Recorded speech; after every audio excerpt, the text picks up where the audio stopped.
प्रश्नोत्तर संत मत। प्रश्न, ज्ञान किसको कहते हैं? उत्तर,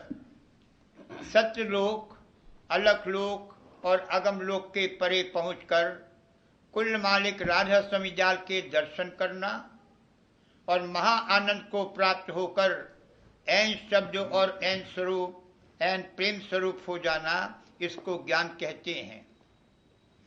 इस जगह पहुंचकर अभ्यासी कुल माया और कुदरत की हद से परे हो जाता है। इसी का नाम अभेद भक्ति और सच्ची मोक्ष है। संत मत में पिछले युगों के कर्म और देवताओं या मूर्तों की उपासना और कोरा विद्या ज्ञान नहीं माना गया है,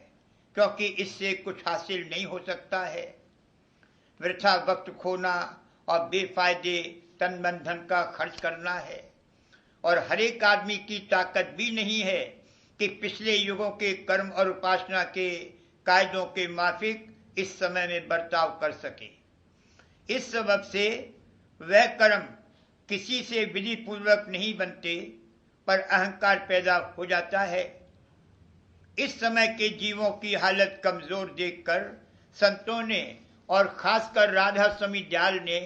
ऐसी जुगत कर्म और उपासना की बतलाई है कि जो हर कोई अमीर और गरीब हर वक्त और हर जगह बगैर दूसरे की मदद के आसानी के साथ कर सकता है और उसका भारी फायदा थोड़े दिनों में उठा सकता है। और वो जुगत ये है,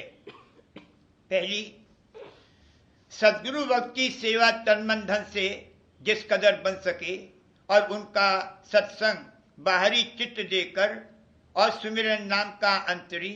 और सच्चे मोहताज और गरीब की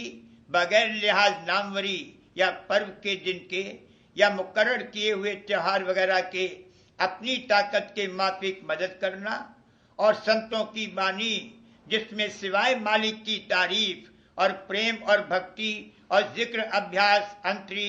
सुरक्षित योग के और कुछ बयान नहीं किया है, और किस्से और कहानी वगैरह जिसमें नहीं है, तवज्जो और गौर के साथ हर रोज पाठ करना, ये कर्म है। दूसरा, और जो जुगत की अंतरी ध्यान की सद्गुरु बतलावे उसको चित्त लगाकर करना और अंतर में सुरत लगाकर शब्द को सुनना और बाहर सत्संग में जाकर चित्त से गौर के साथ सद्गुरु भक्त या सच्चे प्रेमी सत्संगी के वचन सुनकर और उनमें से अपने लायक बातें छांटकर उन पर सच्चे शौक और प्रेम से जितना बन सके चलना, और सच्चे मालिक राधा स्वामी के चरणों में दिन दिन प्रीत और प्रतीत यानी इश्क और यकीन और प्रेम का बढ़ाना, यह उपासना है। और जब ये दोनों बातें ठीक ठीक बन आवे, तब सच्चे मालिक राधा स्वामी के स्वरूप का अंतर में प्रकाश दिखलाई देना और उनका दर्शन करना, इस तौर पर कि आहिस्ते आहिस्ते अभ्यासी खुद शब्द स्वरूप हो जाएगा, इसी का नाम ज्ञान है। प्रश्न, सुरत पिंड में किस तरह आती है और किस तरह निकलती है? उत्तर, मालिक की कुदरत से वक्त पैदा होने के सुरत जबर वासना और कर्म के अनुसार देह में प्रवेश होती है और उसकी छाया नीचे के चक्रों में आहिस्ते आहिस्ते पड़ जाती है और प्राण वगैरह फौरन अपना काम शुरू कर देते हैं।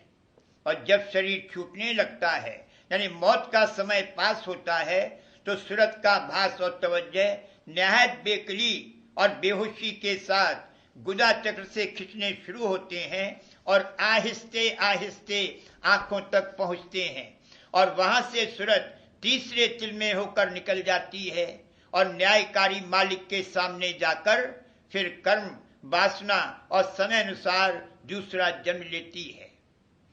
सूरत के आने और जाने का हाल हर एक जीव के पैदा होने और मौत के वक्त देखा जा सकता है, पर सुरक्षक योग के अभ्यासी की सूरत के निकलने का दूसरा रास्ता है, यानी वो हर रोज सूरत को सिमटाते सिमटाते और ऊपर को चढ़ाते चढ़ाते ऐसा अभ्यास कर लेता है कि बगैर बेकल और बेहोश होने के सूरत के भास और तवज्जो और आप सूरत को तीसरे तिल में और वहां से ऊंचे स्थान में जहां तक उसके अभ्यास की पहुंच है पहुंचाता है, बल्कि मौत से पहले भी तकलीफ वगैरह के वक्त या जब चाहे अपनी सूरत को ऊंचे स्थान पर पहुंचाकर तकलीफ से बच जाता है और ब्रह्मांड और जाल देश यानी राधा स्वामी जाल के चरणों से अमीर रस की धारा पीकर महा आनंद को प्राप्त होता है। प्रश्न, संत मत कब से जारी हुआ? उत्तर, संत मत हमेशा से है। शुरू में इस मत का प्रकट उपदेश देने से पहले प्राणायाम, आदि संयम और खट चक्र बिंदवाए जाते थे, जिसमें करीब करीब सारी उम्र बर्बाद होती थी और फिर भी पूरा काम नहीं होता था, और जो जरा परहेज में फर्क पड़ता था तो बहुत से खतरे और विघ्न हो जाते थे। अब कलयुग में कबीर साहब आदि संतों ने प्राणायाम का कराना, खट चक्रों का बिंदवाना छुड़ा दिया और आंखों के रास्ते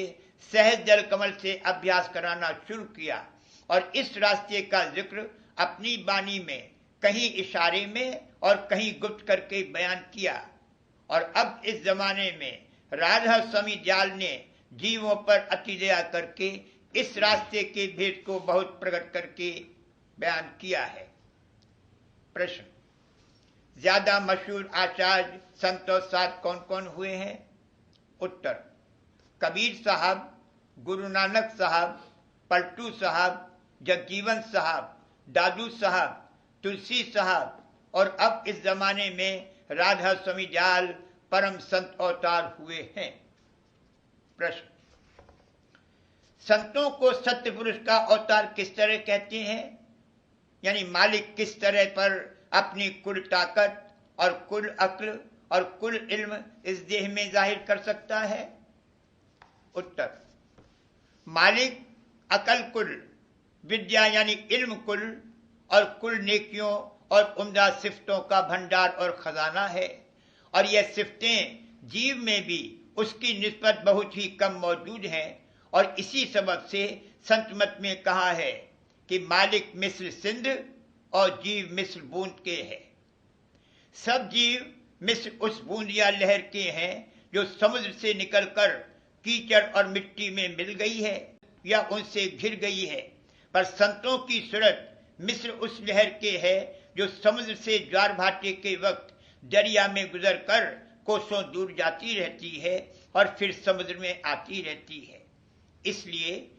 हर एक ऐसी लहर को समुद्र ही कहा जा सकता है, और हर एक ये लहर जहां तक उसका गुजर होता है वहां तक की कीचड़ व मिट्टी में मिली हुई या घिरी हुई लहरों को भी समुद्र में ले आती है। यानी संतों की सूरत की डोरी मालिक के चरणों तक लगी हुई है। जब देह में उनकी सूरत उतरती है तब वह जीव दशा में बरतते हैं, और जब ऊपर चढ़कर सत्यलोक में पहुंचती है तो उनमें और मालिक में भेद नहीं रहता है।